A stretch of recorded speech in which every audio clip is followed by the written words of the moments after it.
যে গীতার সার বুঝতে পারবে, সেই মানুষের পথ চলা সরল হবে। তাই গীতার জ্ঞান আমাদেরকে এটাই বারবার বলতে চাইছে, আমার উদ্দেশ্য বোঝার চেষ্টা করো, আমি তোমাদের পথ চলতে সাহায্য করব, আমার উপর ভরসা করো, বিশ্বাস রাখো। শান্তি চাই, গীতাকে স্মরণ করো, তবেই পাবে শান্তি।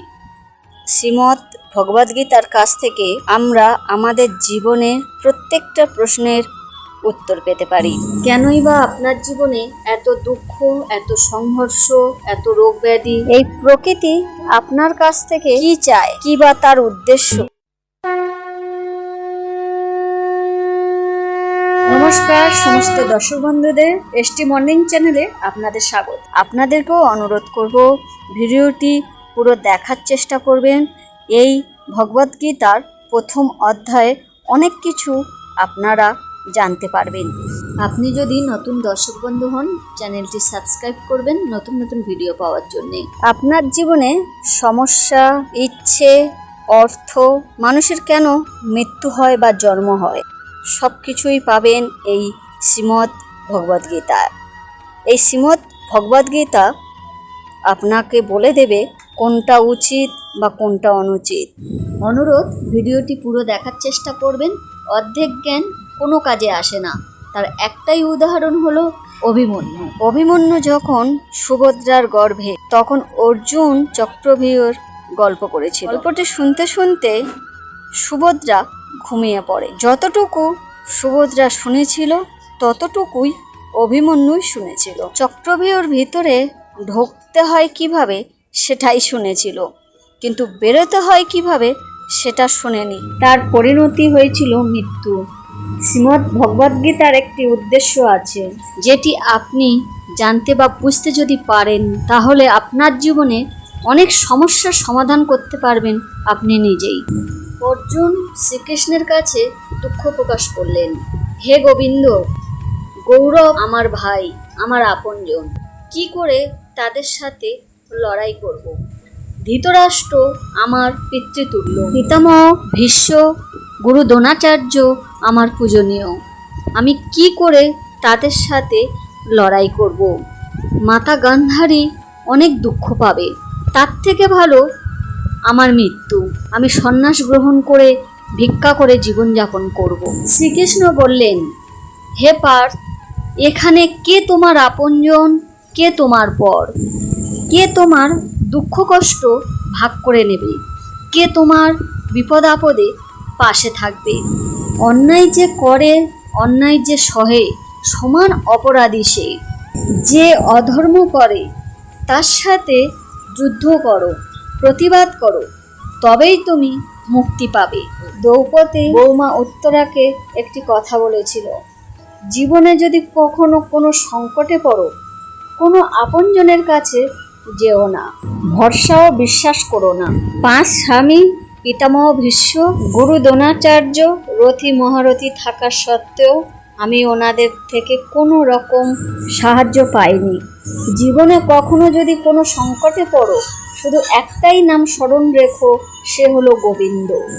এটা আপন পরের কথা নয়, এটা ধর্ম অধর্মের কথা, ন্যায় অন্যায়ের কথা, ঠিক বেঠিকের কথা। প্রতিবাদ যদি না করো, আবার অন্যায় করবে, তোমার সাথে করবে, অন্যের সাথে করবে, বারবার সে অন্যায় করতে থাকবে, লোকে নিন্দা করবে, ভীতু বলবে, সারা জীবন নিজের কাছে নিজেই হেরে যাবে, কখনোই মাথা উঁচু করে কারোর কাছে দাঁড়াতে পারবে না, কখনোই তুমি শান্তি পাবে না। তাই অন্যের জন্যে মোহকে ত্যাগ করো, যুদ্ধ করো।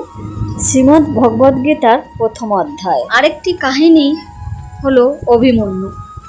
অভিমন্যু যখন মারা যায়, তখন অর্জুন কাঁদতে কাঁদতে ছুটে যায় শ্রীকৃষ্ণর কাছে, গিয়ে বললেন, হে গোবিন্দ, আমার পুত্র অভিমন্যু মারা গেছে, আমি সহ্য করতে পারছি না, আমি নিজেকে শেষ করে দেব, ওকে ছাড়া আমি বাঁচতে পারবো না।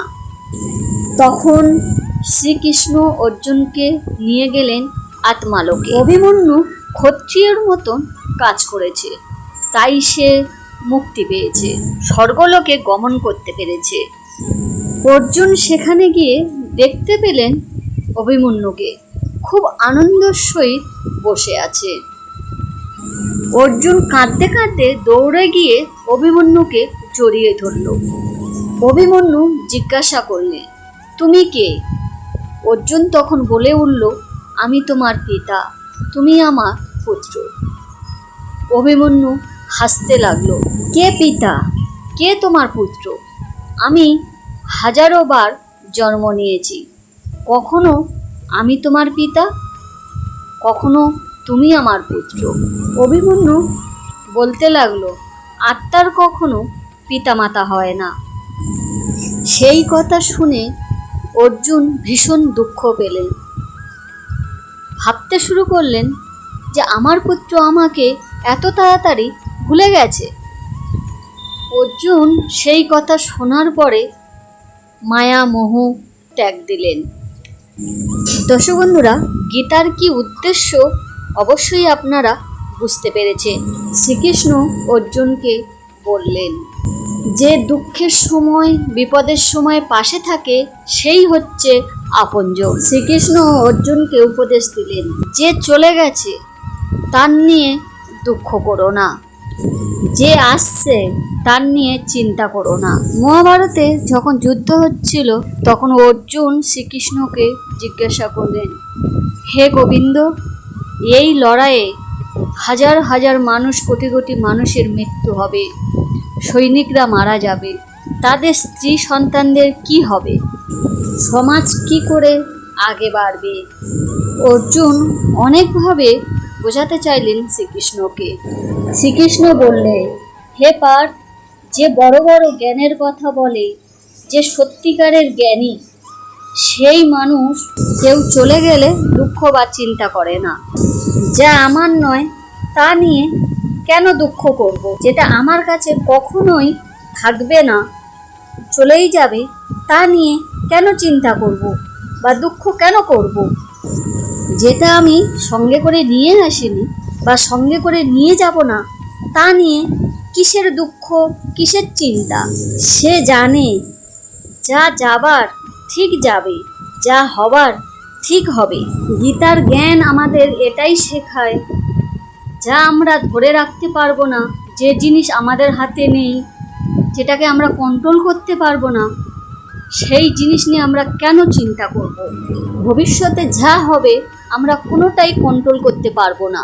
আমাদের হাতে শুধু বর্তমান আছে, আজকের দিন আছে। আজকের দিন, এই বর্তমান দিন নিয়ে আমরা ভালো থাকবো, আনন্দে থাকবো, উপলব্ধি করব। ভবিষ্যতের চিন্তা করতে করতে 90% মানুষ অসুস্থ হয়ে পড়ে, জীবনের আনন্দ কি উপলব্ধি করতে পারে না। যা করার আজকেই করতে হবে। অনেক সময় আছে ভেবে সময়টা নষ্ট করে দিও না। শ্রীকৃষ্ণ অর্জুনকে বললে, এত চিন্তা করো না, সময় নেই। একজন গুরু তার শিষ্যকে জ্ঞানের কথা শোনালেন। একটি জঙ্গলে একটি গাছের গোড়ায় সাধু বসে আছে, অন্য একটি গাছের গোড়ায় একটি ভিখারি বসে আছে। সাধু দেখে ভিখারিকে জিজ্ঞাসা করে, তুমি এখানে কেন বসে আছো? যে ভিক্ষা করতে করতে ক্লান্ত হয়ে পড়েছি, তাই বিশ্রাম করছি। সাধু জিজ্ঞাসা করলো, কোনো কিছু ভিক্ষে পেয়েছো? ভিখারি বলতে লাগলো, না, আজ কিছু মেলেনি। সাধু বলল, ভিক্ষে কেন করছো? কাজ করো, কাজ করলে নিজের ইচ্ছা মতো খেতে পারবে, কাউকে যদি কিছু দেওয়ার ইচ্ছা হয় দিতেও পারবে।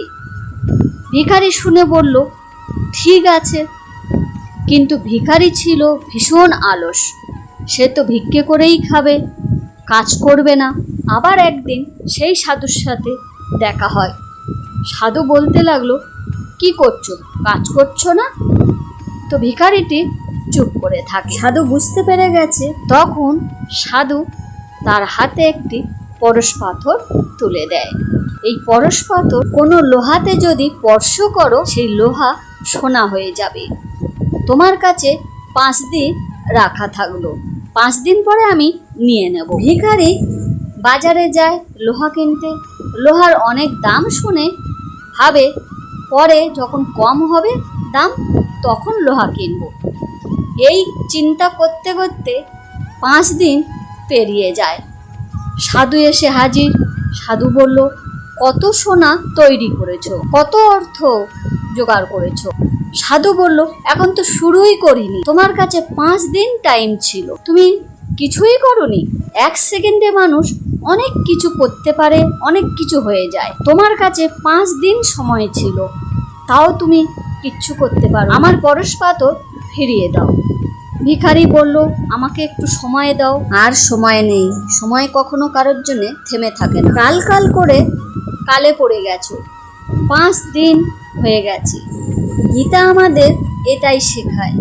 আমাদের জীবনটাই ঠিক পরশ পাথরের মতন, আমাদের জীবন থেমে থাকে না। যা করার এক্ষুনি করতে হবে, যা হবে এখনই হবে, যা করব এখনই করব। সময় হলো পরশ পাথর। আমরা আমাদের জীবনটা একটু একটু করে সময় দিয়ে অনেক কিছু করতে পারি। আমরা মনে করি আমাদের অনেক সময় আছে, কখন যে সময় থেমে যাবে তুমি নিজেই জানতে পারবে না। শ্রীকৃষ্ণ অর্জুনকে আরও কিছু উপদেশ দিলেন। শ্রীকৃষ্ণ অর্জুনকে বললেন, মৃত্যু দেখে ভয় পেও না, ভয় পাওয়া ব্যর্থ। এই সংসার হলো মৃত্যুলোক। যার জীবন আছে তার মৃত্যু আছে। যে জন্ম নেবে মৃত্যু অবশ্যই হবে। মানুষ এক জায়গায় কখনো বসে থাকে না, চলাফেরা করতে থাকে। তেমন আত্মা এক শরীর থেকে অন্য শরীরে প্রবেশ করে। মৃত্যু মানেই নতুন কিছু আরম্ভ। আত্মার কখনো মৃত্যু হয় না, না কেউ কখনো মারতে পারবে। আমাদের আশেপাশে কেউ মারা গেলে আমরা কাঁদতে থাকি, দুঃখ পাই। আমাদের আপনজন মারা গেলে মনে করি, ও কেন মারা গেল, আমি কেন মরে গেলাম না। আমরা সকলেই জানি রাধাকৃষ্ণের অমর প্রেম।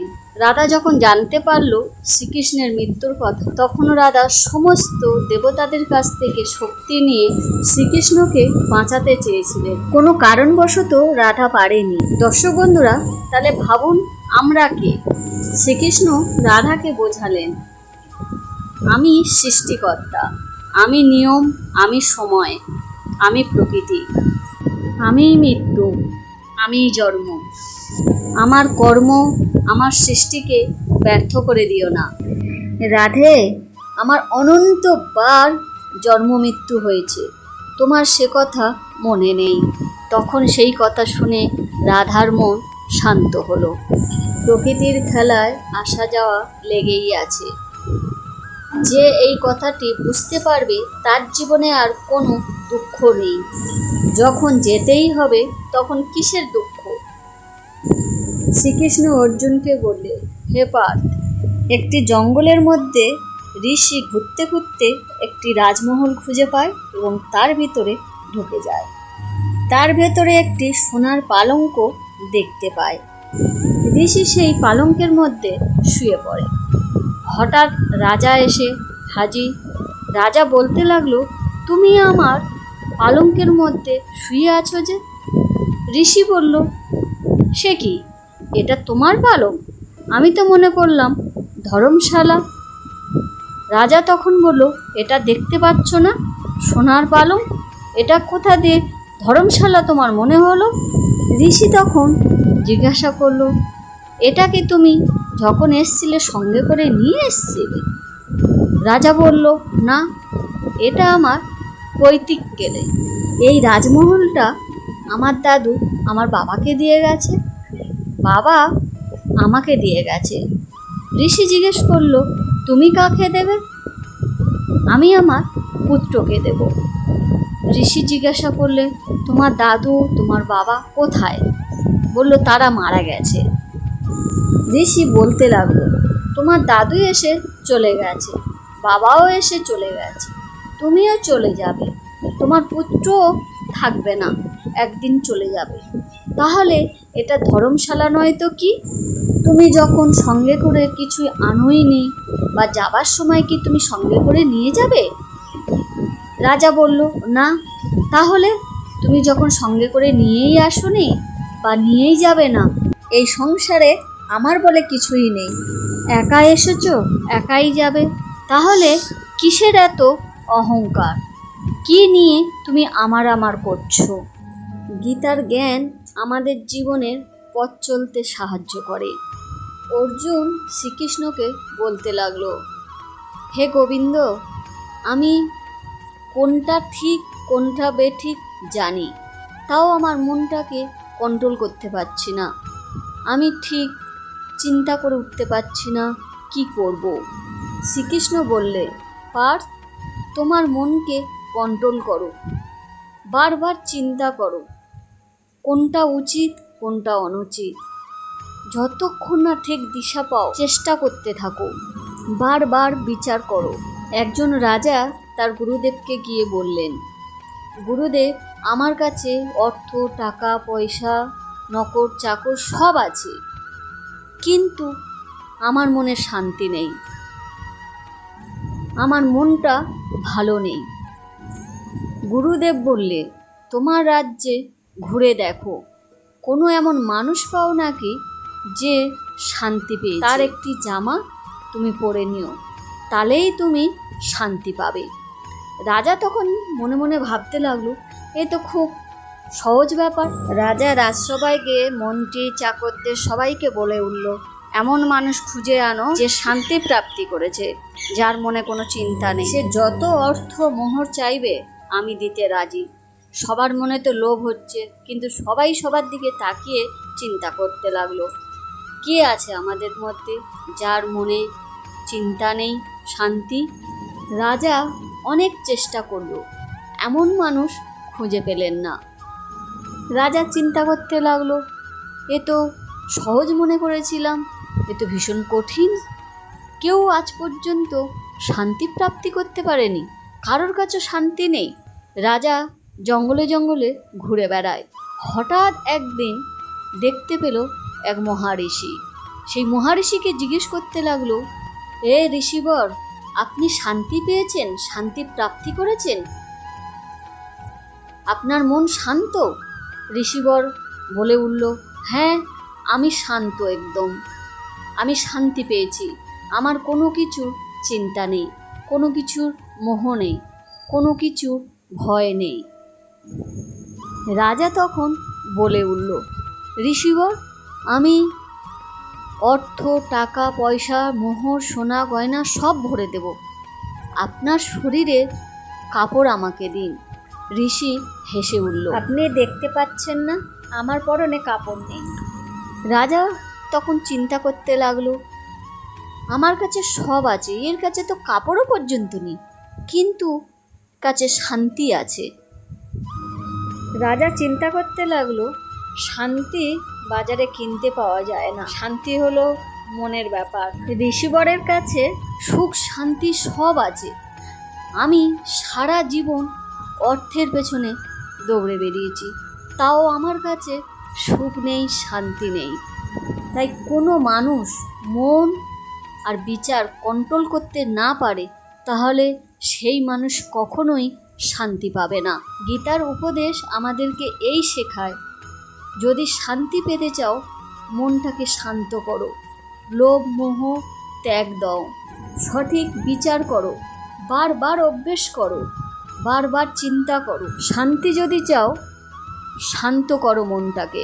শ্রীকৃষ্ণ অর্জুনকে বললেন, ক্রোধ, লোভ, বাসনা মানুষের বিনাশের কারণ।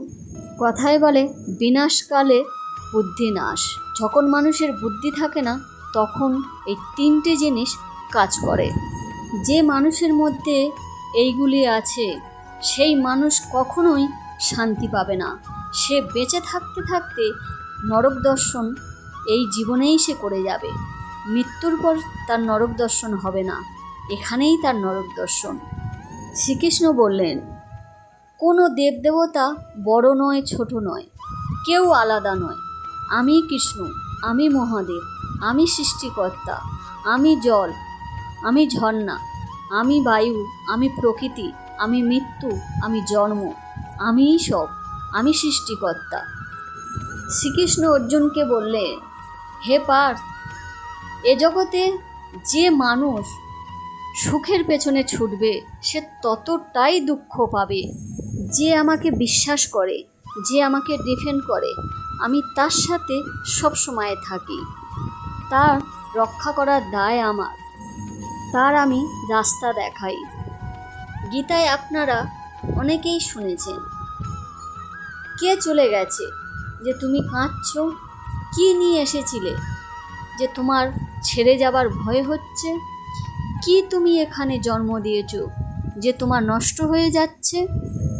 গীতার সার আমাদেরকে এটাই শেখায়, যা কিছু করেছো এখানেই করেছো, যা কিছু আছে এখানেই রেখে যেতে হবে। এটাই পরিবর্তন, এটাই সংসারের নিয়ম। যা আজকে তোমার আছে কালকে অন্যের হবে। চিন্তা করে দেখো, কোথায় গেল তোমার সেই বন্ধু বান্ধব, আপনজন, আত্মীয় স্বজন যে বলতো বিপদে আপদে সবসময় তোমার পাশে থাকবো? এখানে সবাই বদলে যাবে, এমনকি তোমার নিজের শরীরও বদলে যাচ্ছে। কখনো শিশুকাল, কখনো যৌবনকাল, কখনো বৃদ্ধকাল, তারপরে হবে মাটি। আমাদের শরীরও আমাদের সাথ ছেড়ে দেবে। কেন কাঁদছো? কেন চিন্তা করছো? যতটুকু জরুরি ততটুকু ভালোবাসো, ততটুকু আশা করো। শ্রীকৃষ্ণর মধুর বাণী, গীতার সার থেকে আমরা অনেক কিছু জানতে পারলাম। আমাদের জীবনে গীতা খুবই প্রয়োজন। আজকের জীবনে আমাদের গীতা ছাড়া আর কেউ নেই। গীতাই আমাদের রাস্তা বলে দেবে, গীতাই আমাদের পাশে থাকবে। গীতার উদ্দেশ্য যদি আমরা বুঝতে পারি তবেই আমাদের শান্তি মিলবে, তবেই আমরা ভালো থাকব। দুঃখকে কখনো ভয় পেও না। দুঃখ পেলেই বুঝবে শান্তি অবশ্যই আসবে। দুঃখ যখন এসছে সুখ আসবে। এই সংসারে আসা যাওয়া খেলা লেগেই আছে। সব কিছু গোবিন্দর উপরে ছেড়ে দিন। তোমাদের পথ চলতে সাহায্য করব। আমার উপর ভরসা করো, বিশ্বাস রাখো। শান্তি চাই, গীতাকে স্মরণ করো, তবেই পাবে শান্তি।